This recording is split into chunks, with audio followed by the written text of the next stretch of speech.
Hello student ମୁଁ ଆପଣଙ୍କୁ ସ୍ୱାଗତ କରୁଛି ମୋର ୟୁଟ୍ୟୁବ୍ ଚ୍ୟାନେଲକୁ। ଆଶା କରୁଛି ଆପଣମାନେ ପ୍ରଭୁ ଜଗନ୍ନାଥଙ୍କ କୃପାରୁ ବହୁତ ଭଲରେ ଥିବେ। ତ ପିଲା ଆଜି ଆମେ ଡିସ୍କସନ୍ କରିବା କ'ଣ ନା ପଲିଟିକାଲ ସାଇନ୍ସର କୋର୍ 8ର ୟୁନିଟ୍ 4ର 2 ମାର୍କ ଆଉ 5 ମାର୍କ ପିଲେ ପିଲେ ମୁଁ ତୁମମାନଙ୍କ ପାଇଁ ପୂର୍ବ ଭିଡ଼ିଓରେ ୟୁନିଟ୍ 3 ୟୁନିଟ୍ 2 ଆଉ ୟୁନିଟ୍ 1ଟା ମୁଁ କମ୍ପ୍ଲିଟ୍ କରିଦେଇଛି। ଯେଉଁମାନେ ବି ଦେଖିନ ଯାଇକି ଦେଖିଦିଅ। ତ ପିଲେ ତୁମମାନଙ୍କୁ ଯଦି ଏହାର ଯଦି ପିଡିଏଫ୍ଟା ଦରକାର ହେଉଛି ତାହେଲେ ମୋର ମୁଁ ଡେସ୍କ୍ରିପ୍ସନ୍ରେ ଟେଲିଗ୍ରାମର ଲିଙ୍କ୍ ଦେଇଛି, ସେଠି ଜଏନ୍ ହେଇଯାଅ, ସେଠି ତୁମେ ପିଡିଏଫ୍ ପାଇପାରିବ।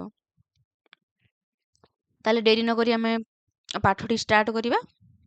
ଫାଷ୍ଟ ଦେଖି ଆମେ 2 ମାର୍କ, ତାପରେ ଦେଖି ଆମେ 5 ମାର୍କ ହେଲା।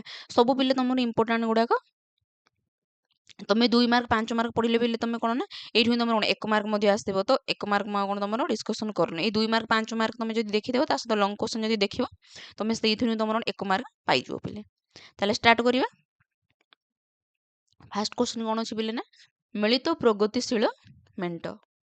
ମିଳିତ ପ୍ରଗତିଶୀଳ ମେଣ୍ଟ କ'ଣ ନା ପିଲେ ଜାତୀୟ କଂଗ୍ରେସ ଏବଂ ଏହାର ସହଯୋଗୀ ଦଳମାନଙ୍କୁ ନେଇ ଯେଉଁ ରାଜନୈତିକ ମେଣ୍ଟ ଗଠନ କରାଯାଇଛି ଏହାକୁ ମିଳିତ ପ୍ରଗତିଶୀଳ ମେଣ୍ଟ କୁହାଯାଏ। ଯେ କ'ଣ ନା ମିଳିତରୁ ତୁମେ ବୁଝିପାରୁଥିବ ପିଲେ ଯେ ମିଳିତ ମାନେ କ'ଣ ଯେ କେତେ ଗୁଡ଼ିଏ ଦଳକୁ ନେଇ ଯେଉଁଟା ଦଳ ଗଠିତ ହୋଇଥାଏ ତାକୁ ହିଁ ଆମର କ'ଣ ନା ମିଳିତ ଦଳ ବୋଲି କୁହାଯାଏ। ତ ଏହି ମେଣ୍ଟ 2004 ମସିହାରେ କେନ୍ଦ୍ରରେ ସରକାର ଗଠନ କରିଥିଲେ। ତାହେଲେ ଆମର ଯେଉଁ ମିଳିତ ପ୍ରଗତିଶୀଳ ମେଣ୍ଟ କେବେ ଗଠନ ହୋଇଥିଲା ପିଲେ ନା 2004 ମସିହାରେ। ବର୍ତ୍ତମାନ ଏହା ବିରୋଧୀ ଦଳର ଭୂମିକା ନିର୍ବାହ କରୁଛି। ବର୍ତ୍ତମାନ ଏହା କ'ଣ ନା ବିରୋଧୀ ଦଳର ଭୂମିକା ନିର୍ବାହ କରୁଛି। ତାପରେ ଲେଖିବା ଜାତୀୟ ଗଣତାନ୍ତ୍ରିକ ମେଣ୍ଟ ବା ଯାହାକୁ ଆମେ ଏନ୍ଡିଏ ବୋଲି କୁହାଯାଏ। ଭାରତୀୟ ଜନତା ପାର୍ଟି ଏହାର ସହଯୋଗୀ ଦଳମାନଙ୍କୁ ନେଇ ଯେଉଁ ନିର୍ବାଚନ ମେଣ୍ଟ କରିଥିଲା ଏହାକୁ ଜାତୀୟ ଗଣତାନ୍ତ୍ରିକ ମେଣ୍ଟ କୁହାଯାଏ। ଯେ କ'ଣ ନା ଭାରତୀୟ ଜନତା ପାର୍ଟି କେଉଁଟା ଆମର ବିଜେପି ଏହାର ସହଯୋଗୀ ଦଳମାନଙ୍କୁ ନେଇ ଯେଉଁ ନିର୍ବାଚନ ମେଣ୍ଟ କରିଥିଲା ଏହାକୁ ଜାତୀୟ ଗଣତାନ୍ତ୍ରିକ ମେଣ୍ଟ କୁହାଯାଏ। 1996 ମସିହାରେ ଅଟଳ ବିହାରୀ ବାଜପେୟୀଙ୍କ ନେତୃତ୍ୱରେ ଏବଂ 2014 ମସିହାରେ ନରେନ୍ଦ୍ର ମୋଦିଙ୍କ ନେତୃତ୍ୱରେ ଏନ୍ଡିଏ ମେଣ୍ଟ ସରକାର ଗଠନ କରିବାରେ ସକ୍ଷମ ହୋଇଥିଲେ। ତାହେଲେ 1996 ମସିହାରେ ଅଟଳ ବିହାରୀ ବାଜପେୟୀଙ୍କ ନେତୃତ୍ୱରେ ଏବଂ 2014 ମସିହାରେ ନରେନ୍ଦ୍ର ମୋଦିଙ୍କ ନେତୃତ୍ୱରେ ଏନ୍ଡିଏରେ ମେଣ୍ଟ ସରକାର ଗଠନ କରିବାରେ ସକ୍ଷମ ହୋଇଥିଲା। ଦେଖିବା ଏକଦଳୀୟ ପ୍ରାଧାନ୍ୟ ରାଜନୈତିକ ବ୍ୟବସ୍ଥା କ'ଣ? ଭାରତବର୍ଷ ଏକ ବହୁଦଳୀୟ ବ୍ୟବସ୍ଥା ଥିବା ରାଷ୍ଟ୍ର। ଏଠାରେ କେତେକ ଜାତୀୟ ସ୍ତର ଦଳ, ଆଞ୍ଚଳିକ ଦଳ ଏବଂ ଅନ୍ୟାନ୍ୟ ଦଳମାନଙ୍କ ନିର୍ବାଚନରେ ଅଂଶଗ୍ରହଣ କରିବାର ଦେଖାଯାଏ। ସ୍ୱାଧୀନ ଭାରତର ପ୍ରଥମ ନିର୍ବାଚନ ପରଠାରୁ ଆଜି ପର୍ଯ୍ୟନ୍ତ ଅଧିକାଂଶ ସମୟ ଜାତୀୟ କଂଗ୍ରେସ କ୍ଷମତା ହାସଲ କରିବାରେ ସକ୍ଷମ ହୋଇଛି। ସେଥିପାଇଁ ଭାରତୀୟ ରାଜନୀତିକୁ ଏକ ଦଳୀୟ ପ୍ରାଧାନ୍ୟ ଥିବା ରାଜନୀତି କୁହାଯାଏ। ନେକ୍ସଟ ନା ବାମପନ୍ଥୀ ରାଜନୈତିକ ଦଳ କାହାକୁ କୁହନ୍ତି? ଯେ ବାମପନ୍ଥୀ ରାଜନୈତିକ ଦଳ କ'ଣ ପିଲେ ନା ସାମ୍ୟବାଦୀ ବା କମ୍ୟୁନିଷ୍ଟ ଆଦର୍ଶ ଉପରେ ପ୍ରତିଷ୍ଠିତ ଦଳମାନଙ୍କୁ ବାମପନ୍ଥୀ ରାଜନୈତିକ ଦଳ କୁହାଯାଏ। କ'ଣ ପିଲେ ନା ସାମ୍ୟବାଦୀ ବା କମ୍ୟୁନିଷ୍ଟ ଆଦର୍ଶ ଉପରେ, ଯେଉଁମାନେ କି ସାମ୍ୟବାଦୀ ଏବଂ କମ୍ୟୁନିଷ୍ଟ ଆଦର୍ଶ ଉପରେ ଯେଉଁ ଦଳଟା କ'ଣ ପ୍ରତିଷ୍ଠିତ ହୋଇଥିବ ତାକୁ ହିଁ କ'ଣ କୁହାଯାଏ ନା ବାମପନ୍ଥୀ ରାଜନୈତିକ ଦଳ କୁହାଯାଏ। 1920 ମସିହାରେ ଗଠିତ କମ୍ୟୁନିଷ୍ଟ ଦଳ ବ୍ରିଟିଶ ସରକାରଙ୍କ ଦ୍ୱାରା ପ୍ରତିବନ୍ଧିତ ହୋଇଥିଲା। ପରବର୍ତ୍ତୀ ସମୟରେ ସ୍ୱାଧୀନତା ପରେ CPI communist party of India ଭାରତୀୟ ରାଜନୀତିରେ ସକ୍ରିୟ ଭୂମିକା ନିର୍ବାହ କରି ଆସୁଛି। ସେହିଭଳି 1964 ମସିହାରେ ଦଳ ବିଭାଜିତ ହୋଇ ସିପିଆଇ କ'ଣ ଦଳ ସୃଷ୍ଟି ହୋଇଥିଲା। ଦେଖିବା ଯେ ଦଳ ବିଭାଜନ ରାଜନୀତି କ'ଣ? ଯେ ଦଳ ବିଭାଜନ ରାଜନୀତି କ'ଣ ପିଲେ ନା ଭାରତୀୟ ରାଜନୀତିରେ ଜାତୀୟ ସ୍ତର ଦଳମାନଙ୍କର ବିଭାଜନ ପ୍ରକ୍ରିୟା ଏକ ଧାରାବାହିକ କାର୍ଯ୍ୟ ଅଟେ। ଜାତୀୟ କଂଗ୍ରେସର ବିଭାଜନରୁ ରାଷ୍ଟ୍ରବାଦୀ କଂଗ୍ରେସ ଦଳ, କଂଗ୍ରେସର ଅର୍ଥ କଂଗ୍ରେସ ସଂଗଠନ ଇତ୍ୟାଦି ସୃଷ୍ଟି ହୋଇଥିଲା। ସେହିଭଳି ବାମପନ୍ଥୀ ଦଳର ବିଭାଜନ ଫଳରେ ସିପିଆଇ ଏବଂ ସିପିଆଇଏମ୍ ସୃଷ୍ଟି ହୋଇଥିଲା।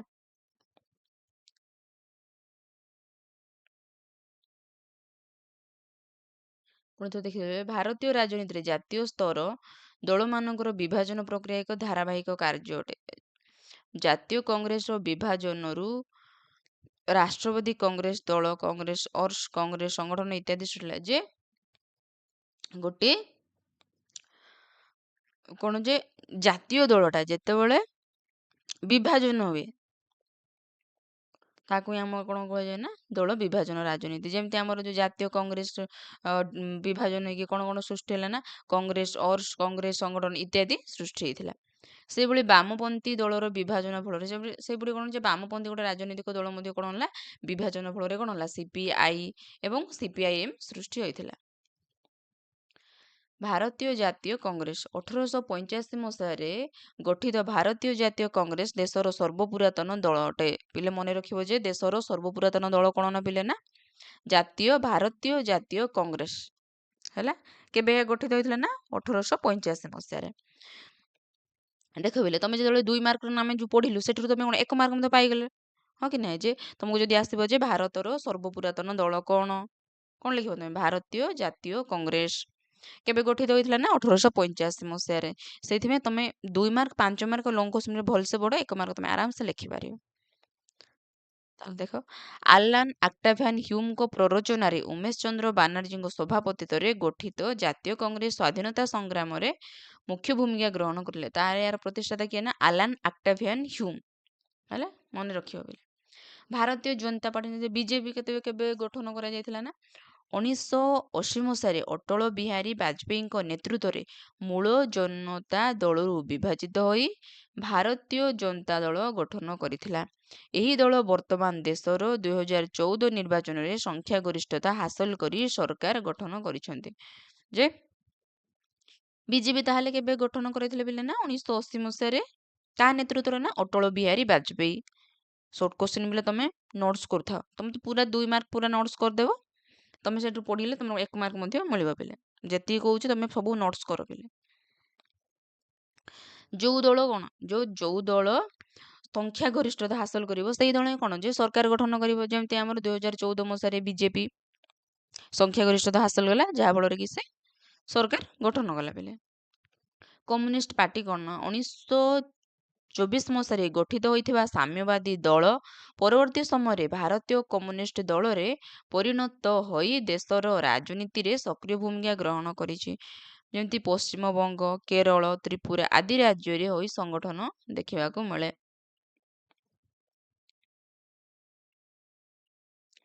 ତାପରେ ତେଲୁଗୁ ଦେଶମ ପାର୍ଟି ଏଗୁଡାକ ସବୁ ପାର୍ଟି ଗୁଡାକ ପିଲେ। ଏନ୍.ଟି. ରାମରାଓଙ୍କ ନେତୃତ୍ୱରେ 1982 ମସିହାରେ ଆନ୍ଧ୍ରପ୍ରଦେଶରେ ଟିଡିପି ଦଳ ଗଠିତ ହୋଇଥିଲା। 1983 ନିର୍ବାଚନରେ ଆନ୍ଧ୍ରପ୍ରଦେଶର ନିର୍ବାଚନରେ ଅଂଶଗ୍ରହଣ କରି ସଂଖ୍ୟାଗରିଷ୍ଠତା ହାସଲ କରି ସରକାର ଗଠନ କରିବାକୁ ସକ୍ଷମ ହୋଇଥିଲା। ନେକ୍ସଟ ଦେଖିବା ଅକାଳୀ ଦଳ। ଅକାଳୀ ଦଳ ଭାରତର ସର୍ବପୁରାତନ ଆଞ୍ଚଳିକ ଦଳ। ଯେ ତମର ଯୋଉ କୋଶ୍ଚିନ୍ ଆସିବ ପିଲା ଯେ ଭାରତର ସର୍ବପୁରାତନ ଆଞ୍ଚଳିକ ଦଳର ନାମ କ'ଣ ତାହେଲେ କ'ଣ ଲେଖିବ ତମେ ନା ଅକାଳୀ ଦଳ। 1920 ମସିହାରେ ଏହି ଦଳ ଗଠିତ ହୋଇଥିଲା। ତାହେଲେ ଅକାଳୀ ଦଳ ପିଲେ କେବେ ଗଠିତ ହୋଇଥିଲା ନା 1920 ମସିହାରେ। ସ୍ୱତନ୍ତ୍ର ରାଜ୍ୟ ପାହ୍ୟା ଦାବି କରିବା ଏବଂ ଶିଖ ମାନଙ୍କର ସଂସ୍କୃତିକୁ ପ୍ରାଧାନ୍ୟ ଦେବା ପାଇଁ ପଞ୍ଜାବ ପ୍ରଦେଶରେ ଏହି ଦଳ କାର୍ଯ୍ୟ କରିଥାଏ। ଯେ ଅକାଳୀ ଦଳ ର କାର୍ଯ୍ୟ କ'ଣ ପିଲେ ନା ଯେ ସ୍ୱତନ୍ତ୍ର ରାଜ୍ୟ ପାହ୍ୟା ଦାବି କରିବା ତା ସହିତ ଶିଖ ମାନଙ୍କର ଯୋଉ ସଂସ୍କୃତିକୁ ପ୍ରାଧାନ୍ୟ ଦେବା କାର କାର୍ଯ୍ୟ ନା ଅକାଳୀ ଦଳର। ନେକ୍ସଟ ଦେଖିବା କ'ଣ ନା ନ୍ୟାସନାଲ କନଫରେନ୍ସ ବା ଜାତୀୟ ସାମୁଖ୍ୟ କ'ଣ ଜାମ୍ମୁ କାଶ୍ମୀରରେ ଶେଖ ଅବଦୁଲ୍ଲାଙ୍କ ନେତୃତ୍ୱରେ 1930 ମସିହାରେ ସୃଷ୍ଟି ହୋଇଥିଲା। କାଶ୍ମୀରର ସମସ୍ୟା ସମାଧାନ କରିବା ଏବଂ ଆଞ୍ଚଳିକ ସ୍ୱାର୍ଥ ସାଧନା କରିବା ହେଉଛି ଏହାର ମୁଖ୍ୟ ଉଦ୍ଦେଶ୍ୟ ଅଟେ। ଯେ ନ୍ୟାସନାଲ କନଫରେନ୍ସର ମୁଖ୍ୟ ଉଦ୍ଦେଶ୍ୟ ପିଲେ କ'ଣ ନା ଆଞ୍ଚଳିକ ସ୍ୱାର୍ଥ ସାଧନା କରିବା। ଯେ କ'ଣ କାଶ୍ମୀରର ସମସ୍ୟା ସମାଧାନ କରିବା ଏବଂ ଆଞ୍ଚଳିକ ସ୍ୱାର୍ଥ ସାଧନା କରିବା ହେଉଛି ଏହାର ମୁଖ୍ୟ ଉଦ୍ଦେଶ୍ୟ। କାହା ନେତୃତ୍ୱରେ ଏଟା କ'ଣ ନ୍ୟାସନାଲ କନଫରେନ୍ସ ଗଠିତ ହୋଇଥିଲା ନା ଶେଖ ଅବଦୁଲ୍ଲାଙ୍କ ନେତୃତ୍ୱରେ। କେବେ 1930 ମସିହାରେ। ଆମ୍ ଆଦମୀ ପାର୍ଟି କ'ଣ ଯେ ଅରବିନ୍ଦ କେଜରିୱାଲଙ୍କ ନେତୃତ୍ୱରେ ଗଠିତ ଆମ୍ ଆଦମୀ ପାର୍ଟି ଏକ ସ୍ୱଚ୍ଛ ଶାସନ ଏବଂ ଦୁର୍ନୀତି ରହିତ ସମାଜ ଗଠନ କରିବା ସପକ୍ଷରେ ମତ ରଖିଥାଏ। ବର୍ତ୍ତମାନ ଦିଲ୍ଲୀରେ ସରକାର ଗଠନ କରିବାରେ ଏହି ଦଳ ସକ୍ଷମ ହୋଇଛି। ବିଜୁ ଜନତା ଦଳ ଯାହାକୁ ତମେ କଣ କହିଲେ ନା ବିଜେଡି। 1998 ମସିହାରେ ବିଜୁ ପଟ୍ଟନାୟକଙ୍କ ମୃତ୍ୟୁ ପରେ ତାଙ୍କ ପୁତ୍ର ନବୀନ ପଟ୍ଟନାୟକଙ୍କ ନେତୃତ୍ୱରେ ଓଡ଼ିଶାରେ ବିଜୁ ଜନତା ଦଳ ଗଠିତ ହୋଇଥିଲା। ଯେ ନବୀନ ପଟ୍ଟନାୟକଙ୍କ ବାପା କିଏ ନା ବିଜୁ ପଟ୍ଟନାୟକ। ତାଙ୍କ ପିତାଙ୍କର ଦେହାନ୍ତ ପରେ ଶାସନଭାର କିଏ ନା ନବୀନ ପଟ୍ଟନାୟକଙ୍କ ନେତୃତ୍ୱରେ ଓଡ଼ିଶାରେ ବିଜୁ ଜନତା ଦଳ ଗଠିତ ହୋଇଥିଲା। ଏହି ଦଳ ଓଡ଼ିଶାରେ 2000ରୁ 2004, 2009 ଏବଂ 2014, 2019 ମସିହା ନିର୍ବାଚନରେ ସଂଖ୍ୟାଗରିଷ୍ଠତା ହାସଲ କରି ଲଗାତାର ଶାସନ କ୍ଷମତା ହାସଲ କରିବାରେ ସକ୍ଷମ ହୋଇଛି। ତ ବର୍ତ୍ତମାନ କିଏ ଓଡ଼ିଶାରେ ଶାସନ କରୁଛି ବିଲେ? କମେଣ୍ଟରେ ଜଣେଇବ ମୋତେ ଯେ କୋଉ ସରକାର ଓଡ଼ିଶାରେ ଶାସନ କରୁଛନ୍ତି, ବିଜେପି ନା ବିଜେଡି? ନେକ୍ସଟ ଦେଖିବା AIADMK କ'ଣ ପିଲା ନା AIADMK ନା AIADMK ତାମିଲନାଡୁର ଏକ ଆଞ୍ଚଳିକ ଦଳ। ତାହେଲେ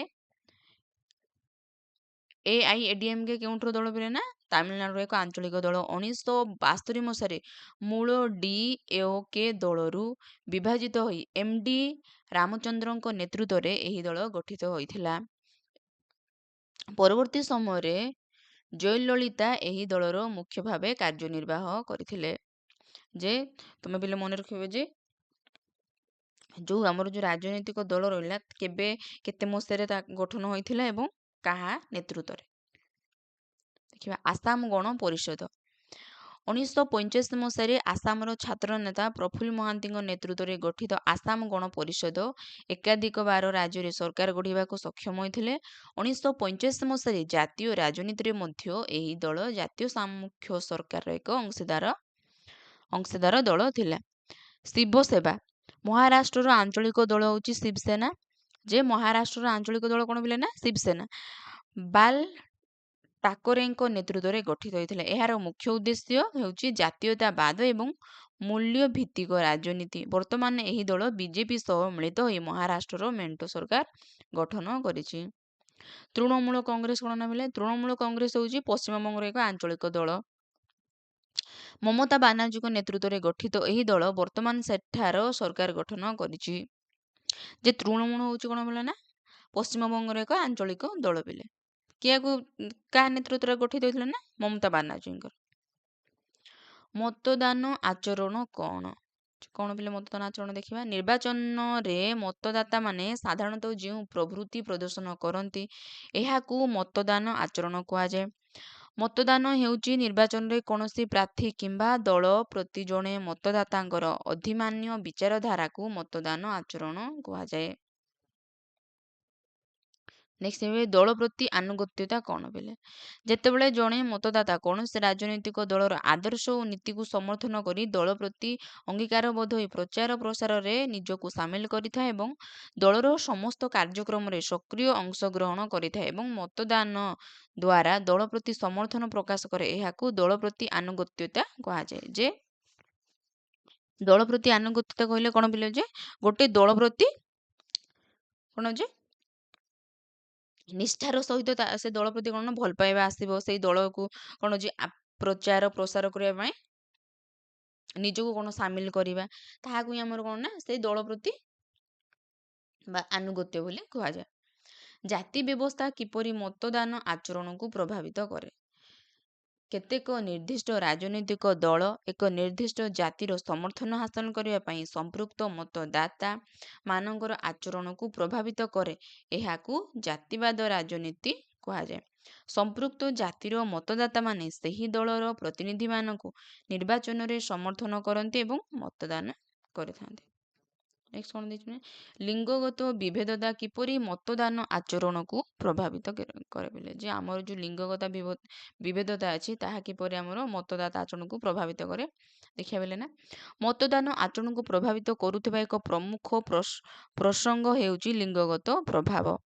ନାରୀ ବର୍ଗଙ୍କର ନିର୍ବାଚନରେ ଅଂଶଗ୍ରହଣ ଏବଂ ପ୍ରତିନିଧିତ୍ୱ କରିବା ଦ୍ୱାରା ସମ୍ପୃକ୍ତ ବର୍ଗକୁ ପ୍ରଭାବିତ କରାଯାଇଥାଏ।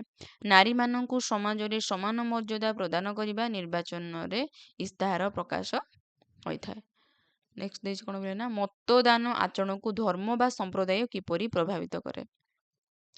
ଭାରତବର୍ଷ ଏକ ବହୁଳ ଧର୍ମ ବା ସମ୍ପ୍ରଦାୟର ଦେଶ। ଏଠାରେ ନିର୍ବାଚନ ପ୍ରକ୍ରିୟାରେ କେତେକ ରାଜନୈତିକ ଦଳ ଏକ ନିର୍ଦ୍ଦିଷ୍ଟ ଧର୍ମ ବା ସମ୍ପ୍ରଦାୟର ସମର୍ଥନ ପାଇବା ପାଇଁ ମତଦାନ ଆଚରଣକୁ ପ୍ରଭାବିତ କରିଥାନ୍ତି। ଯେପରି ଶିବସେନା, ଜାତୀୟ ସାମୁଖ୍ୟ, ଅକାଳୀ ଦଳ ଇତ୍ୟାଦି ଏକ ନିର୍ଦ୍ଦିଷ୍ଟ ଧର୍ମର ମତଦାନ ଆଚରଣକୁ ପ୍ରଭାବିତ କରିଥାନ୍ତି।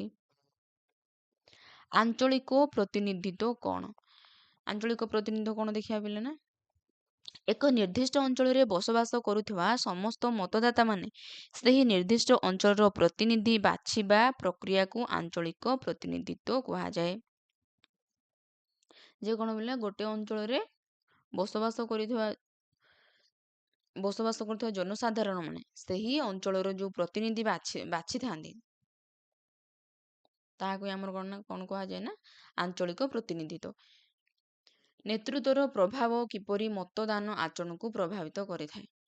ଏଟା ତ ଗୁରୁତ୍ୱପୂର୍ଣ୍ଣ ନୁହେଁ ପିଲା ନା, ଏଟା ତ ଗୁରୁତ୍ୱପୂର୍ଣ୍ଣ ନୁହେଁ ପିଲା, ଛାଡ଼ିଦିଅ ଏଇଟା। ନେକ୍ସଟ ଦେଖିବା, ଭାସମାନ ମତଦାତା କିଏ? ଏଇଟା ମଧ୍ୟ ନାହିଁ, ତାକୁ ଛାଡ଼। ଆବେଗିକ ଧାରା କିପରି ମତଦାନ ଆଚରଣକୁ ପ୍ରଭାବିତ କରେ? ଭାଷାଗତ, ସାମ୍ପ୍ରଦାୟିକ, ଜାତୀୟତାବାଦ ଭଳି ଆବେଗିକ ବିଷୟ ମତଦାନ ଆଚରଣକୁ ପ୍ରଭାବିତ କରିଥାଏ। ଏକ ନିର୍ଦ୍ଦିଷ୍ଟ ସମସ୍ୟାକୁ ମଧ୍ୟ ଆଧାର କରି ମତଦାନ ଆଚରଣରେ ପରିବର୍ତ୍ତନ ହୋଇଥାଏ। ନେକ୍ସଟ ହେଲା କ'ଣ ନା, ଶ୍ରେଣୀଗତ ରାଜନୀତି କିପରି ରାଜନୀତିକୁ ପ୍ରଭାବିତ କରେ?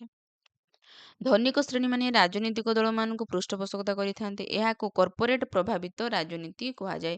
ସେହିଭଳି ଦେଶରେ ଅନୁନ୍ନତ ଶ୍ରେଣୀମାନଙ୍କୁ ପ୍ରଭାବିତ କରିବା ପାଇଁ ରାଜନୈତିକ ଦଳମାନେ ଗରିବୀ ହଟାଓ ଯୋଜନା ଇସ୍ତାହାରରେ ପ୍ରକାଶ କରନ୍ତି। ବାମପନ୍ଥୀ ଦଳମାନେ ଶ୍ରମିକ ଓ କୃଷକ ଶ୍ରେଣୀର ଭୋଟ ପାଇବା ପାଇଁ ସାମ୍ୟବାଦୀ ନୀତିର ପ୍ରଚାର ପ୍ରସାର କରି ନିଜ ସପକ୍ଷରେ ଭୋଟ ବ୍ୟାଙ୍କ ସୃଷ୍ଟି କରିଥାନ୍ତି। ତମେ ଦେଖିଥିଲେ ଯେ ଭୋଟ ପାଇଁ କେତେ ଯେ କ'ଣ ଝଗଡ଼ା ଝାଟି ସୃଷ୍ଟି ହେଇଥାଏ। ତା ସହିତ ଯେତେବେଳେ ଭୋଟ ପାଇଁ କ'ଣ, ଯେତେବେଳେ ଭୋଟ ମିଳିନଥିବ ସେ ସମୟରେ ଗାଁ ଗାଁ ଆସିକି ଭୋଟ ମାଗିବେ, କିନ୍ତୁ ଗୋଟେ ଥର ଯଦି ଭୋଟ ମିଳିଗଲା ପରେ ଆଉ କିଏ କାହାକୁ ପଚାରେ ନାଇଁ ବୋଲେ। ନେକ୍ସଟ ଦେଖିବା, ଭାରତୀୟ ରାଜନୀତିରେ ଲିଙ୍ଗଗତ ରାଜନୀତି କିପରି ମତଦାନ ଆଚରଣକୁ ପ୍ରଭାବିତ କରେ? ବିଶେଷ କରି ମହିଳାମାନେ ଭାରତୀୟ ପାରମ୍ପରିକ ସମାଜରେ ବେଶୀ ଅବହେଳିତ ହୋଇଥାନ୍ତି। ବିଭିନ୍ନ ମହିଳା ସଂଗଠନ ଚାପଗୋଷ୍ଠୀ ମହିଳାମାନଙ୍କ ଜନମତକୁ ସଂଗଠିତ କରିବା ସହିତ ଏକ ନିର୍ଦ୍ଦିଷ୍ଟ ଦଳ ପ୍ରତି ଜନସମର୍ଥନ ସୃଷ୍ଟି କରିଥାନ୍ତି।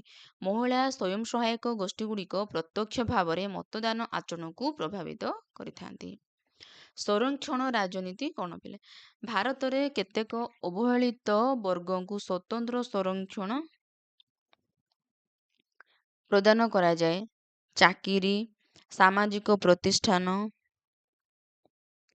ସରକାରୀ ସୁବିଧା ସୁଯୋଗ କ୍ଷେତ୍ରରେ ସଂରକ୍ଷଣ ପ୍ରଦାନ କରିବା ପାଇଁ କେତେକ ରାଜନୈତିକ ଦଳ ଏବଂ ସଂଗଠନ ପ୍ରୟାସ କରିଥାନ୍ତି। ଫଳସ୍ୱରୂପ ସମ୍ପୃକ୍ତ ଗୋଷ୍ଠୀଙ୍କର ମତଦାନ ଆଚରଣକୁ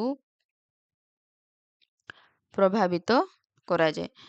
1989 ମସିହାରେ ମଣ୍ଡଳ କମିଶନ ଦ୍ୱାରା ସୁପାରିଶ କରାଯାଇଥିବା ଅନ୍ୟାନ୍ୟ ପଛୁଆ ବର୍ଗଙ୍କ ସଂରକ୍ଷଣ ରାଜନୀତି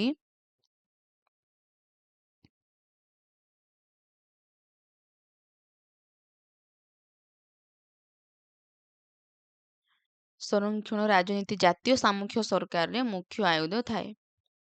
ଯେ ମହିଳାମାନଙ୍କୁ ଯେଉଁ ଚାକିରି ହେଉ ବା ସାମାଜିକ କ୍ଷେତ୍ରରେ ଯେଉଁ ମହିଳାମାନଙ୍କୁ ଯେଉଁ ଅବହେଳା କରାଯାଉଛି ତାକୁ ନେଇ କ'ଣ ନା ମଣ୍ଡଳ କମିଶନ ସୁପାରିଶ କରିଥିବା ଅନ୍ୟାନ୍ୟ ପଛୁଆ ବର୍ଗଙ୍କ ସଂରକ୍ଷଣ ରାଜନୀତିରେ ଜାତୀୟ ସାମୁଖ୍ୟ ସରକାରରେ ମୁଖ୍ୟ ଆୟୁଧ ଥାଏ। ଯେ ଚାକିରି ହଉ କି ସାମାଜିକ ପ୍ରତିଷ୍ଠାନ, ସରକାରୀ ଦାବି ସୁଯୋଗ କ୍ଷେତ୍ରରେ ଯେଉଁ ମହିଳାମାନଙ୍କୁ ଯେଉଁ ଅବହେଳା କରାଯାଉଛି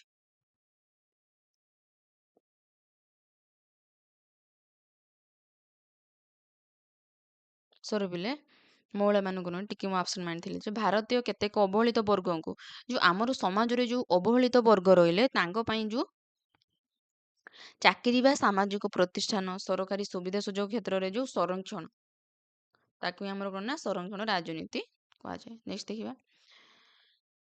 ଧନିକତନ୍ତ୍ର ରାଜନୀତି କ'ଣ? ଭାରତୀୟ ରାଜନୀତିରେ ଧନିକତନ୍ତ୍ର ରାଜନୀତି ମତଦାନ ଆଚରଣକୁ ପ୍ରଭାବିତ କରିଥାଏ। ଅଧିକାଂଶ ପ୍ରତିନିଧି ଧନିକ ବର୍ଗର ହୋଇଥିବାରୁ ଅର୍ଥ ବଳ ଏବଂ ବାହୁବଳ ପ୍ରୟୋଗ କରି ଜନମତକୁ କିଣିବାରେ ସକ୍ଷମ ହୋଇଥାନ୍ତି। ଏହାକୁ ଧନିକତନ୍ତ୍ର ରାଜନୀତି କୁହାଯାଏ। ଦେଖିଲେ ଯାହା ପାଖରେ ପଇସା ଅଛି ତାକୁ, ଯେଉଁମାନେ କ'ଣ ଯେ ଶିକ୍ଷିତ ନୁହଁ, ଗାଁ ଗୁଡ଼ାକରେ ତମେ ମଧ୍ୟ ଦେଖୁଥିବ ଯେ ପଇସା ଦ୍ୱାରା କିପରି ସେମାନେ ଲୋକମାନଙ୍କୁ କିଣୁଥାନ୍ତି। ଯେ ଯିଏ ଯାହା ପାଖେ ଅଧିକ ପଇସା ଅଛି, ଯିଏ ଧନୀ, ତାକୁ ଲୋକମାନେ ଭୋଟ ଦେଉଛନ୍ତି। କିନ୍ତୁ ଏହା ଯେ ସେମାନେ ଠିକ କରୁନାହାନ୍ତି ପିଲେ। ଯୋଉ ପଇସା ଯେ ସବୁଦିନ ପାଇଁ ରୁହେ ନାହିଁ, କିନ୍ତୁ ତମେ ଯୋଉ ସରକାର ବା ଯୋଉ ନେତା ବାଛୁଛ ସେମାନେ ତମକୁ ଦୀର୍ଘ 5 ବର୍ଷ ଶାସନ କରିଥିବ। ପଇସାଟା ତ ଆଜି ଅଛି କାଲି ନଥିବ। ତ ଯିଏ ବି ମାନେ ଭୋଟର ପ୍ରଥମେ ନିଜକୁ ସଚେତନ ଯେ ନାଇଁ ମୁଁ ଟଙ୍କାର ଲୋଭ ରଖିବି ନାହିଁ, ଯେ ମତେ ଗୋଟେ ଆମ ଅଞ୍ଚଳକୁ ଯିଏ ଗୋଟେ ଭଲରେ ବା ଆମ ଅଞ୍ଚଳର ସୁବିଧା ସୁଯୋଗ ଯାହା ବି ଆମର ଅସୁବିଧା ହଉଛି ତାକୁ ଯିଏ ଦୂର କରିବ, ମତେ ସେଭଳିଆ ଗୋଟେ ରାଜନେତା ଚୟନ କରିବାକୁ ପଡିବ। ଏହି ଚିନ୍ତାଧାରା ରଖିକି ଭୋଟର ଯଦି ନିଜକୁ ସଚେତନ କରିଲା ବେଲେ ତାହେଲେ ଆମ ଦେଶ ଦିନେ ନା ଦିନେ ବହୁତ ଆଗକୁ ଯିବ। କିନ୍ତୁ କେତେକ କ୍ଷେତ୍ରରେ କଣ ହଉଛି ପିଲେ ନା ନା ଲୋକମାନେ କରୁଛନ୍ତି ନା ପଇସା ତ ମିଳୁଛି, ଆମେ ସେଇ ଲୋକକୁ ଯିଏ ପଇସା ଦେଲା ସେ ନେତାଟା ଯଦି ଖରାପ ହେଲେ ମଧ୍ୟ ତାକୁ କଣ ନା ଦେଉଛନ୍ତି, କାରଣ ସେମାନେ ପଇସାକୁ ଲୋଭ ରଖୁଛନ୍ତି। କିନ୍ତୁ ଏଇଟା ପିଲେ ଠିକ ନୁହେଁ। ତମର 2 ମାର୍କ ସରିଲା ପିଲେ, ଏବେ ଆମେ ଡିସ୍କସନ କରିବା 5 ମାର୍କ। 5 ମାର୍କ ତମର କଣ ହେଇଛି ବୋଲି ନା ଜାତୀୟ ରାଜନୈତିକ ଦଳ ବା ନ୍ୟାସନାଲ ପାର୍ଟି। ସାଧାରଣତଃ ଦେଶର ପ୍ରତ୍ୟେକ ଭାଗରେ ରାଜନୈତିକ ପ୍ରକ୍ରିୟା ଏବଂ ନିର୍ବାଚନ ପ୍ରକ୍ରିୟାରେ ଅଂଶଗ୍ରହଣ କରୁଥିବା ରାଜନୈତିକ ଦଳକୁ ଜାତୀୟ ସ୍ତର ଦଳ କୁହାଯାଏ। ଏହି ଦଳର ସଂଗଠନ ପ୍ରାୟ ପ୍ରତ୍ୟେକ ଅଞ୍ଚଳରେ ଦେଖିବାକୁ ମିଳେ। ନିୟମ ଅନୁସାରେ ଲୋକସଭା ନିର୍ବାଚନରେ ପ୍ରାପ୍ତ ମୋଟ କାଏମ ଭୋଟର ଶତକଡ଼ା 6 ଭାଗ ଭୋଟ ପାଇଥିବେ ବା ଅନ୍ତତଃପକ୍ଷେ 4ଟି ପ୍ରାଦେଶିକ ନିର୍ବାଚନରେ 2% ଅର୍ଥାତ୍ 11ଟି ଆସନ ଜିତିଥାଏ, କିମ୍ବା ପ୍ରାଦେଶିକ ସ୍ତରରେ ଲୋକସଭା ନିର୍ବାଚନରେ ଅତି କମରେ 4ଟି ଆସନ ଜିତିଥାଏ, ତେବେ ନିର୍ବାଚନ କମିଶନ ଏହାକୁ ଜାତୀୟ ଦଳ ଭାବରେ ସ୍ୱୀକୃତି ପ୍ରଦାନ କରିଥାନ୍ତି। ତାହେଲେ ଆମେ ଗୋଟେ ଜାତୀୟ ରାଜନୈତିକ ଦଳ କାହାକୁ କହିବା ପିଲେ ନା ଯୋଉ ଦଳ କି କଣ କରିଥିବ ଯେ ଆମର ଯୋଉ ଲୋକସଭା ନିର୍ବାଚନରେ ଯେ ଆମର ମୋଟ କାଏମର ଭୋଟର କେତେ ନା 6 ଭାଗ ଭୋଟ ପାଇଥିବ, ତା ସହିତ କଣ ନା 4ଟି ପ୍ରାଦେଶିକ ନିର୍ବାଚନରେ ସେ କେତେ ପାଇଥିବ ନା 2% ବା 11ଟି ଆସନ ଜିତିଥିବ, କିମ୍ବା ପ୍ରାଦେଶିକ ସ୍ତରରେ ଲୋକସଭା ନିର୍ବାଚନରେ ସେ 4ଟି ଆସନ ଜିତିଥାଏ, ତେବେ ହିଁ ଆମେ ସେହି ଦଳକୁ କଣ କହିବା ନା ଗୋଟେ ଜାତୀୟ ରାଜନୈତିକ ଦଳର ମାନ୍ୟତା ଦେବା। ଯେମିତି ଆମର ଭାରତରେ ଜାତୀୟ କଂଗ୍ରେସ, ତା ସହିତ ଆମର ବିଜେପି, ବହୁଜନ ସମାଜ ପାର୍ଟି, ରାଷ୍ଟ୍ରବାଦୀ କଂଗ୍ରେସ ଦଳ, ସିପିଆଇ, ଏଗୁଡାକ ସବୁ ଗୋଟେ କଣ କଣ ନା ଜାତୀୟ ରାଜନୈତିକ ଦଳ। ପିଲେ ତମକୁ କେହି ଯଦି ପଚାରିଦବ ପିଲେ ଯେ ନହେଲେ ତମକୁ 1 ମାର୍କରେ ଆସିବ ପିଲେ ଯେ ଗୋଟିଏ ନା ରାଜନୈତିକ ଦଳର ନାମ ଲେଖ, ତାହେଲେ ତମେ ଲେଖିପାରିବ କି ନାହିଁ ପିଲେ? ଲେଖିପାରିବ ନା? ଠିକ ଅଛି, ତାହେଲେ ନେକ୍ସଟ ଦେଖିବା ଆଞ୍ଚଳିକ ଦଳ କଣ। ଯେଉଁ ରାଜନୈତିକ ଦଳ କୌଣସି ନିର୍ଦ୍ଦିଷ୍ଟ ଅଞ୍ଚଳରେ ସମ୍ପୃକ୍ତ ଅଞ୍ଚଳର ସମସ୍ୟା, ସଂସ୍କୃତି ଏବଂ ଐତିହ୍ୟକୁ ନେଇ ଗଠିତ ହୋଇଥାଏ ଏହାକୁ ଆଞ୍ଚଳିକ ଦଳ କୁହାଯାଏ। ତାହେଲେ ଆଞ୍ଚଳିକ ଦଳ କଣ ପିଲେ ନା ଯେଉଁ ରାଜନୈତିକ ଦଳ କୌଣସି ନିର୍ଦ୍ଦିଷ୍ଟ ଅଞ୍ଚଳରେ ବା କୌଣସି ଗୋଟେ ନିର୍ଦ୍ଦିଷ୍ଟ ଅଞ୍ଚଳର ସମସ୍ୟା, ସଂସ୍କୃତି ଏବଂ ଐତିହ୍ୟକୁ ନେଇ ଗଠିତ ହୋଇଥାଏ ତାହାକୁ ହିଁ ଆଞ୍ଚଳିକ ଦଳ କୁହାଯାଏ। ଏହି ଦଳ ସମ୍ପୃକ୍ତ ପ୍ରଦେଶରେ ରାଜନୈତିକ ପ୍ରକ୍ରିୟାରେ ସକ୍ରିୟ ଅଂଶଗ୍ରହଣ କରିଥାଏ। ନିର୍ବାଚନ ଆୟୋଗଙ୍କ ମାନଦଣ୍ଡ ଅନୁସାରେ ଯଦି ଗୋଟିଏ ଦଳ ରାଜ୍ୟ ବିଧାନସଭା ନିର୍ବାଚନରେ ମୋଟ କାଏମ ଭୋଟର ଶତକଡ଼ା 6 ଭାଗ କିମ୍ବା ସମ୍ପୃକ୍ତ ରାଜ୍ୟର ବିଧାନସଭାର ଶତକଡ଼ା 3 ଭାଗ ଆସନରେ ଜିତିଥାଏ, ତେବେ ଏହାକୁ ଆଞ୍ଚଳିକ ଦଳ ଭାବରେ ମାନ୍ୟତା ଦେଇଥାନ୍ତି। କଣ ପିଲେ ନା ଯେ ରାଜ୍ୟ ବିଧାନସଭା, ଆମର ଯୋଉ ରାଜ୍ୟ ବିଧାନସଭା ନିର୍ବାଚନ ହଉଛି ସେତେବେଳେ କଣ ନା 6 ଭାଗ ଭୋଟର ମୋଟ କାଏମ ଯୋଉ ମୋଟ ଭୋଟର ସେ କେତେ ପାଇଥିବ ନା 6 ଶତକଡ଼ା, କିମ୍ବା ସମ୍ପୃକ୍ତ ରାଜ୍ୟ ବିଧାନସଭାର ଶତକଡ଼ା, ଯୋଉ ସମ୍ପୃକ୍ତ ରାଜ୍ୟ ବିଧାନସଭାର କେତେ ମିଳିଥିବ ନା 3 ଭାଗ ଆସନରେ ଜିତିଥାଏ, ତେବେ ଆମେ ସେହି ଦଳକୁ କଣ କହିବା ନା ଗୋଟେ ଆଞ୍ଚଳିକ ଦଳର ମାନ୍ୟତା, ସେଇ ଦଳ ଗୋଟେ ଆଞ୍ଚଳିକ ଦଳର ମାନ୍ୟତା ପାଇଥାଏ ବେଲେ। ଦେଖିବା କଣ କଣ ଆଞ୍ଚଳିକ ଦଳ ତମର ଅଛି ନା ବିଜେଡି, ତୃଣମୂଳ କଂଗ୍ରେସ, ଅକାଳୀ ଦଳ, ଡିଏମକେ, ଏଗୁଡାକ ସବୁ ତମର କଣ କଣ ପିଲା ନା ଗୋଟେ ଗୋଟେ ଆଞ୍ଚଳିକ ଦଳ। ନେକ୍ସଟ ଦେଖିବା ଦଳ ବଦଳ ରାଜନୀତି କଣ। ତମେ ପ୍ରାୟ ଦେଖିଥିବ ବୋଲେ ଯେ ଜଣେ ବିଜେଡି ରେ ଥିବ, ତାପରେ ସେଠୁ କଣ ତା ମୁଣ୍ଡରେ ପଶିବ କେଜାଣି ସେ ଦଳ ପରିବର୍ତ୍ତନ କରିଦେବ ଯେ ନା ସେ ବିଜେଡିର ପୁଣି ଥରେ, ନହେଲେ ତାକୁ ଯଦି କଣ ଯେ ଯେତେବେଳେ ବା ରାଜନୀତିରେ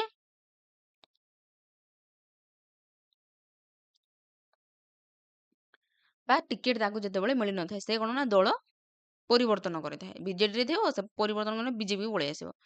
ସେ ବିଜେଡ଼ିରେ ଥିଲାବେଳେ ସେ କ'ଣ ଗୁଣଗାନ ସବୁ ଗାଉଥିବ ବିଜେଡ଼ିର। ବିଜେପି ବଦଳରେ ଖରାପ କହୁଥିବ। କିନ୍ତୁ ସେଇ ଦଳ ହିଁ କ'ଣ କରିବ ନା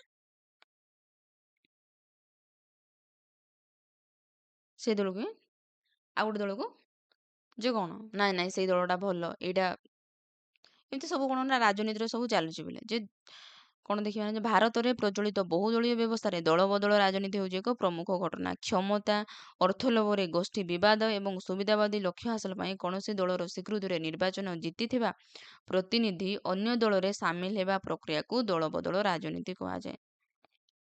କ'ଣ ମିଳିଲା ପ୍ରାୟ ଦେଖାଯାଉଛି କ୍ଷମତା ହଉ କିମ୍ବା ଅର୍ଥ ଲୋଭରେ ହଉ ବା ଗୋଷ୍ଠୀ ବିବାଦ ହଉ ସୁବିଧା ଲକ୍ଷ୍ୟ ହାସଲ ପାଇଁ ବା ନିଜର ସୁବିଧା ହାସଲ ପାଇଁ ସେମାନେ କ'ଣ କରିବେ ନା ଦଳର ସ୍ୱୀକୃତିରେ ନିର୍ବାଚନ ଜିତିଥିବା ପ୍ରତିନିଧି ଦଳର ସ୍ୱୀକୃତିରେ ନିର୍ବାଚନ ଜିତିଥିବା ପ୍ରତିନିଧି କ'ଣ କରିବ ନା ଅନ୍ୟ ଦଳରେ ସାମିଲ ହେବା ପ୍ରକ୍ରିୟାକୁ ଦଳବଦଳ ରାଜନୀତି। ଯେ ଗୋଟିଏ ଦଳରେ ଥିବ ସେ କ'ଣ କରିବ ନା ଆଉ ଗୋଟେ ଦଳକୁ ବଳେଇବ ବା ଆଉ ଗୋଟେ ଦଳକୁ ଯେତେବେଳେ ସେ ନିଜର ଦଳ ପରିବର୍ତ୍ତନ କରିଦିଏ ତାକୁ ହିଁ ଆମର କ'ଣ ଦଳବଦଳ ରାଜନୀତି। ଦଳବଦଳ ରାଜନୀତି ତୁମେ ବୁଝିପାରୁଥିବ ଯେ ପିଲେ ନା ଯେ ଦଳବଦଳ ରାଜନୀତି କ'ଣ। ଏହା ଦ୍ୱାରା ଅନେକ ସମୟରେ ରାଜନୈତିକ ଅସ୍ଥିରତା ସୃଷ୍ଟି ହୁଏ। କୌଣସି ସଂଖ୍ୟାଗରିଷ୍ଠ ସରକାର ଦଳବଦଳ ନୀତି ଦ୍ୱାରା ଶିକାର ହୋଇ ଅନାସ୍ଥା ପ୍ରସ୍ତାବରେ ପରାସ୍ତ ହୋଇ ସରକାର ଭାଙ୍ଗିଯିବାର ପରିସ୍ଥିତି ସୃଷ୍ଟି ହୋଇଥାଏ, ଯାହାଫଳରେ ସ୍ଥିର ସରକାର ଗଠନ ପ୍ରକ୍ରିୟା ବ୍ୟାଘାତ ସୃଷ୍ଟି ହୋଇଥାଏ। 1985 ମସିହାରେ ଏହି ସମସ୍ୟା ଦୂର କରିବା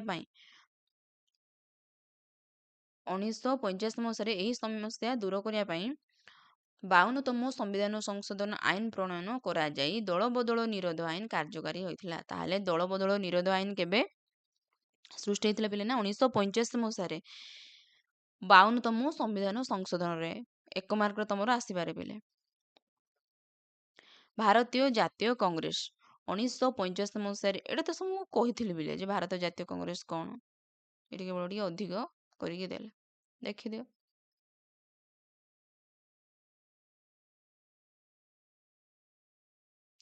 ଭାରତୀୟ ଜନତା ପାର୍ଟି ଏଇଟା ମୁଁ ତୁମକୁ ପଢ଼େଇଥିଲି ପିଲେ ତଥା ମଧ୍ୟ ଆଉ ଥରେ ଟିକେ ଦେଖିଦିଅ। ଭାରତୀୟ ଜନତା ପାର୍ଟି 1980 ମସିହାରେ ଏପ୍ରିଲ 6 ତାରିଖରେ ଗଠିତ ହୋଇଥିଲା। ଅତୀତରେ ଏହା ଜନସଂଘ ଥିଲା।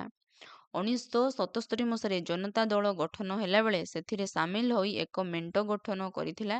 ଜନତା ଦଳର ବିଲୟ ଫଳରେ ଜନସଂଘର ନେତା ଅଟଳ ବିହାରୀ ବାଜପେୟୀଙ୍କ ନେତୃତ୍ୱରେ ମୂଳ ଜନତା ଦଳରୁ ଅଲଗା ହୋଇ ଭାରତୀୟ ଜନତା ପାର୍ଟି ଗଠନ କରିଥିଲେ। ତାହେଲେ ଆମର ଯୋଉ ବିଜେପି ବା ଭାରତୀୟ ଜନତା ପାର୍ଟି ପୂର୍ବରୁ କ'ଣ ଥିଲା ବୋଇଲେ ନା ଜନସଂଘ। ସେ ଜନସଂଘର ନେତା କିଏ ଥିଲେ ନା ଅଟଳ ବିହାରୀ ବାଜପେୟୀ। ତ ବିଜେପିର ଅଟଳ ବିହାରୀ ବାଜପେୟୀଙ୍କ ନେତୃତ୍ୱରେ ମୂଳ ଜନତା ଦଳରୁ ଅଲଗା ହୋଇ ଭାରତୀୟ ଜନତା ପାର୍ଟି ଗଠନ କରିଥିଲେ। ବିଜେପିର ମୁଖ୍ୟ ଆଦର୍ଶ ହେଲା ଜାତୀୟତାବାଦ, ସକାରାତ୍ମକ ଧର୍ମନିରପେକ୍ଷତା, ଗାନ୍ଧୀବାଦ, ସମାଜବାଦ, ଜାତୀୟ ସଂହତି ଏବଂ ମୂଲ୍ୟବୋଧ ଭିତ୍ତିକ ରାଜନୀତି। ଦେଶର ଏକତା, ଅଖଣ୍ଡତା ରକ୍ଷା କରିବା ଏବଂ ଅନ୍ତର୍ଦେଶୀୟ ସମ୍ପର୍କ ବଢ଼ାଇବା ଏହାର ମୁଖ୍ୟ ଉଦ୍ଦେଶ୍ୟ ଅଟେ। ଯେ ଭାରତୀୟ ଜନତା ପାର୍ଟିର ମୁଖ୍ୟ ଉଦ୍ଦେଶ୍ୟ କ'ଣ ପିଲେ ନା ଦେଶର ଏକତା, ଅଖଣ୍ଡତା ରକ୍ଷା କରିବା ଏବଂ ଅନ୍ତର୍ଦେଶୀୟ ସମ୍ପର୍କ ବଢ଼ାଇବା। ନେକ୍ସଟ ଦେଖିବା କମ୍ୟୁନିଷ୍ଟ ପାର୍ଟି କ'ଣ। ଭାରତୀୟ ରାଜନୀତିରେ ସାମ୍ୟବାଦୀ ଦଳର ଉଦ୍ରେକ 1924 ମସିହାରୁ ହୋଇଥିଲା। ସୋଭିଏତ ସଂଘ ଶାସନର ପ୍ରଭାବରେ ଏହା ଗଠିତ ହୋଇଥିଲା। ସ୍ୱାଧୀନତା ପରେ ଭାରତୀୟ ରାଜନୀତିରେ ଭାରତୀୟ କମ୍ୟୁନିଷ୍ଟର ସକ୍ରିୟ ଭୂମିକା ଦେଖିବାକୁ ମିଳିଥିଲା। 1964 ମସିହାରେ ରୁଷ, ଚୀନ ସାମ୍ୟବାଦୀ ଆଦର୍ଶରେ ବିବାଦ ଫଳରେ କମ୍ୟୁନିଷ୍ଟ ଦଳ ଦୁଇ ଭାଗରେ ପରିଣତ ହୋଇଥିଲା। ଗୋଟିଏ ମୂଳ କମ୍ୟୁନିଷ୍ଟ ଦଳ ଏବଂ ବିଭାଜିତ ହେଲା ପରେ ଅନ୍ୟଟି ମାର୍କ୍ସବାଦୀ କମ୍ୟୁନିଷ୍ଟ ଦଳରେ ପରିଣତ ହୋଇଥିଲା। ଜାତୀୟ ସ୍ତରରେ କମ୍ୟୁନିଷ୍ଟ ଦଳମାନଙ୍କର ପ୍ରଭାବ ସେଭଳି ପ୍ରଭାବଶାଳୀ ନଥିଲେ ମଧ୍ୟ ପଶ୍ଚିମବଙ୍ଗ, କେରଳ, ତ୍ରିପୁରା ରାଜ୍ୟରେ ଏହାର ପ୍ରଭାବଶାଳୀ ଭୂମିକା ଦେଖିବାକୁ ମିଳିଥାଏ। କମ୍ୟୁନିଷ୍ଟ ଦଳର ମୂଳ ଆଦର୍ଶ ହେଲା ସମାଜବାଦ ନୀତି, କୃଷକ ଶ୍ରମିକମାନଙ୍କର ସ୍ୱାର୍ଥ ରକ୍ଷା, ସାମାଜିକ ସମାନତା ପ୍ରତିଷ୍ଠା, ଜାତୀୟକରଣ ଏବଂ ଶୋଷିତ ବର୍ଗଙ୍କ ଉତ୍ଥାନ ଇତ୍ୟାଦି। ପିଲେ ଯଦି ଆପଣମାନଙ୍କୁ ଯଦି ମୋ ଭିଡ଼ିଓ ଭଲ ଲାଗୁଛି ତାହେଲେ ଲାଇକ୍, ସେୟାର ଆଉ ସବସ୍କ୍ରାଇବ କରିବାକୁ ଜମା ବି ଭୁଲିବେ ନାହିଁ, ଯାହାଫଳରେ ମୋତେ ବି ମୋଟିଭେଟ୍ ମିଳିବ ଏବଂ ମୁଁ ଆପଣମାନଙ୍କ ପାଇଁ ଆହୁରି ଭିଡ଼ିଓ ଆଣିବି ପିଲେ। ପିଲେ ତମମାନଙ୍କୁ ମୁଁ କିଛି ମାଗୁନି, କେବଳ ଗୋଟେ ଲାଇକ୍, ସେୟାର ଆଉ ସବସ୍କ୍ରାଇବ୍ କରିଦିଅ, ଏତିକି ହିଁ। ତାପରେ ଦେଖିବା ମତଦାନ ଆଚରଣ କ'ଣ। ପିଲେ ପୂର୍ବ ଭିଡ଼ିଓ ତମକୁ ବୁଝେଇଥିଲି ମତଦାନ ଆଚରଣ କ'ଣ। ପୂର୍ବ ଭିଡ଼ିଓ ଟିକେ ପୂର୍ବରୁ ତମକୁ ଯୋଉ 2 ମାର୍କରେ ବୁଝେଇଲି ଯେ ମତଦାନ ଆଚରଣ କ'ଣ। ତା ଦେଖୁନ ଭାରତରେ ମତଦାନ ଆଚରଣ କିପରି ଦେଖିବାକୁ ମିଳେ। ଭାରତବର୍ଷ ଏକ ସମୃଦ୍ଧ ଗଣତନ୍ତ୍ର ରାଷ୍ଟ୍ର। ଏଠାରେ ବହୁ ଧର୍ମ, ସଂସ୍କୃତି, ଭାଷା, ପରମ୍ପରା ବହନ କରୁଥିବା ଜନସାଧାରଣ ବସବାସ କରନ୍ତି। ସେଥିପାଇଁ ଭାରତୀୟ ନାଗରିକମାନଙ୍କର ନିର୍ବାଚନ ଆଚରଣ ବିଭିନ୍ନ କାରଣ ଦ୍ୱାରା ପ୍ରଭାବିତ ହୋଇଥାଏ। ବିଶେଷ କରି ଭାରତରେ ସାମାଜିକ ବିବିଧତା ଥିବାରୁ ଶ୍ରେଣୀ, ଲିଙ୍ଗ, ଜାତି, ଧର୍ମ, ସଂସ୍କୃତି ନାଗରିକମାନଙ୍କର ମତଦାନ ଆଚରଣକୁ ପ୍ରଭାବିତ କରିଥାଏ। ବିଭିନ୍ନ ରାଜନୈତିକ ଦଳ ଏବଂ ସଂଗଠନ ଗୁଡ଼ିକ ମତଦାନ ଆଚରଣକୁ ପ୍ରଭାବିତ କରିବାରେ ସହାୟକ ହୋଇଥାନ୍ତି। ନେକ୍ସଟ ଦେଖିଲେ ମତଦାନ ଆଚରଣକୁ ପ୍ରଭାବିତ କରିବାରେ ଧର୍ମର ଭୂମିକା କ'ଣ। ଯେ ମତଦାନ ଆଚରଣକୁ ପ୍ରଭାବିତ କରିବାରେ ଗୋଟେ ଧର୍ମର ଭୂମିକା କ'ଣ। ଭାରତବର୍ଷ ଏକ ମିଶ୍ରିତ ସଂସ୍କୃତିର ଦେଶ। ଯେ ଭାରତବର୍ଷ ଏକ ମିଶ୍ରିତ ସଂସ୍କୃତି ଦେଶ ବୋଲି କାହିଁକି କୁହାଗଲା ପିଲା ନା, ଏଠାରେ ସମସ୍ତ ଧର୍ମର ଲୋକମାନେ ବସବାସ କରନ୍ତି। ଯେଉଁଠାରେ ବିଭିନ୍ନ ଧର୍ମର ଲୋକମାନେ ବସବାସ କରନ୍ତି, ଧାର୍ମିକ ବିଶ୍ୱାସ ଓ ଆସ୍ଥା ଉପରେ ମତଦାନ ଆଚରଣ ପ୍ରଭାବିତ କରିଥାଏ। ଧର୍ମନିରପେକ୍ଷ ରାଷ୍ଟ୍ର ହୋଇଥିଲେ ମଧ୍ୟ ରାଜନୈତିକ ବ୍ୟବସ୍ଥାରେ ଅନେକ କ୍ଷେତ୍ରରେ ଧର୍ମଗତ ବିଭେଦତା ଦେଖାଦିଏ। ଯେ ଭାରତ ଗୋଟେ ଧର୍ମନିରପେକ୍ଷ ରାଷ୍ଟ୍ର ହେଲେ ମଧ୍ୟ ପିଲେ ନା, ଯେତେବେଳେ ଭୋଟଦାନ ବା ମତଦାନ ହଉଛି ସେ ସମୟରେ କ'ଣ ଯେ କେତେକ ଯୋଉ ଯେ ସପୋଜ ମନେକର ହିନ୍ଦୁ ସମ୍ପ୍ରଦାୟର ଲୋକମାନେ ଯଦି ବହୁତ ଭାବରେ ଅଛନ୍ତି, ସେମାନେ କ'ଣ କରିବେ ନା ଗୋଟେ ହିନ୍ଦୁ ଜନସାଧାରଣଙ୍କୁ ଧରିବେ ଏବଂ ତାଙ୍କ ମଧ୍ୟରେ କ'ଣ ନା ଯେ ନା ତମେ ଯେହେତୁ ହିନ୍ଦୁମାନେ ତମମାନଙ୍କ ପାଇଁ ଆମେ କ'ଣ ଯେ ଯୋଉ ଲୋଭ ଦେଖେଇକି ସେମାନେ ତାଙ୍କଠୁ ମତଦାନ ଆଣନ୍ତି, ତାକୁ ହିଁ ଆମ କ'ଣ ନା ଧର୍ମର ଯେ ପ୍ରଚାର ପ୍ରସାର କିପରି ଗୋଟେ ଧର୍ମର ଭୂମିକା ରହୁଛି ତାକୁ ଏଠାରେ ଆମେ ଆଲୋଚନା କରିପାରିବା। ନେକ୍ସଟ ଦେଖିବା ଭାରତରେ ମତଦାନ ଆଚରଣକୁ ପ୍ରଭାବିତ କରୁଥିବା ଜାତିବାଦ। କ'ଣ ଦେଇଛି ନା, ଭାରତବର୍ଷ ଏକ ଜାତିଭିତ୍ତିକ ସମାଜ ଅଟେ। ଏଠାରେ ଭିନ୍ନ ଭିନ୍ନ ପ୍ରକାର ଜାତିର ଜନସାଧାରଣ ବସବାସ କରିଥାନ୍ତି। ରାଜନୈତିକ ପ୍ରକ୍ରିୟାରେ କେତେକ ରାଜନୈତିକ ଦଳ ଏବଂ ଚାପଗୋଷ୍ଠୀ ଜାତିଗତ ଭୋଟ ବ୍ୟାଙ୍କ ସୃଷ୍ଟି କରିବାରେ ସକ୍ଷମ ହୋଇଥାନ୍ତି। ଜାତିଗତ ମତଦାନ ଆଚରଣକୁ ପ୍ରଭାବିତ କରିବା ପାଇଁ ସେମାନେ ସଂରକ୍ଷଣ ଦାବି କରିଥାନ୍ତି। ଯେପରିକି ଝାଡ଼ଖଣ୍ଡର ମୁକ୍ତି ମୋର୍ଚ୍ଚା, ଆଦିବାସୀ ସମ୍ପ୍ରଦାୟ ପାଇଁ ବହୁଜନ ସମାଜ ପାର୍ଟି, ଦଳିତ ସମ୍ପ୍ରଦାୟ ପାଇଁ ରାଷ୍ଟ୍ରୀୟ ଜନତା ଦଳ, ଯାଦବ ସମ୍ପ୍ରଦାୟ ପାଇଁ ଏବଂ ଦ୍ରାବିଡୀୟ ମୁନେତ୍ରା କାଜଗାମ ଏବଂ ଅଣବ୍ରାହ୍ମଣ ସମ୍ପ୍ରଦାୟ ପାଇଁ ଭୋଟ ଭିକ୍ଷା କରିଥାନ୍ତି। 1951 ମସିହାରେ ଜନପ୍ରତିନିଧି ଆଇନ ବଳରେ ଜାତି ନାମରେ ଭୋଟ ଭିକ୍ଷା କରିବାକୁ ବେଆଇନ ବୋଲି ଘୋଷଣା କରାଯାଇଥିଲେ ମଧ୍ୟ ଜାତିବାଦ ରାଜନୈତିକ ପ୍ରକ୍ରିୟାରେ ବିଶେଷ ଭୂମିକା ନିର୍ବାହ କରିଥାଏ। ଯେ 1952 ମସିହାରେ ଯୋଉ ଜାତି ନାମରେ ଯୋଉ ଭୋଟ କିଣା ବିକା ହେଲା ପିଲେ, ତାକୁ ହିଁ ଯୋଉ ବେଆଇନ ବୋଲି ଘୋଷଣା କରାଗଲେ ମଧ୍ୟ କ'ଣ ଯେ ରାଜନୈତିକ ପ୍ରକ୍ରିୟାରେ ତାହା ଏବେ ମଧ୍ୟ ଚାଲିଛି ପିଲେ। ଭାରତରେ ମତଦାନ ଆଚରଣକୁ ପ୍ରଭାବିତ କରିବାରେ ଶ୍ରେଣୀର ଭୂମିକା କ'ଣ। ଦେଖିଦେବ ପିଲାଟା। ଭାରତରେ ମତଦାନ ଆଚରଣକୁ ପ୍ରଭାବିତ କରୁଥିବା ଲିଙ୍ଗର ଭୂମିକା। ଏଇଟା ବି ତମକୁ ଡିସ୍କସନ କରିଥିଲେ ନାଇଁ କି 2 ମାର୍କରେ। ଏଠି କେବଳ ଅଧିକ କରିକି ଦେଇଛି ବୋଲେ 5 ମାର୍କରେ। ପିଲେ ତମର ସବୁ ସରିଲା, ଏଇଟା 2 ମାର୍କ ଆଉ 5 ମାର୍କ। ମୁଁ ନେକ୍ସଟ ଭିଡ଼ିଓରେ ତମମାନଙ୍କ ପାଇଁ ଲଙ୍ଗ କ୍ୱେଶ୍ଚିନ୍ ଆଣିବି। ପିଲେ ତମମାନଙ୍କୁ ଯଦି PDF ଦରକାର ତାହେଲେ ମୁଁ ଡେସ୍କ୍ରିପସନରେ ମୋର ଟେଲିଗ୍ରାମର ଲିଙ୍କଟା ଦେଇଦେଇଛି ପିଲେ, ସେଠି ତମେ ଜଏନ୍ ହେଇଯିବ। ପିଲେ ଆଜି ପାଇଁ ଏତିକି ଥାଉ, ରହିଲି। Thank you.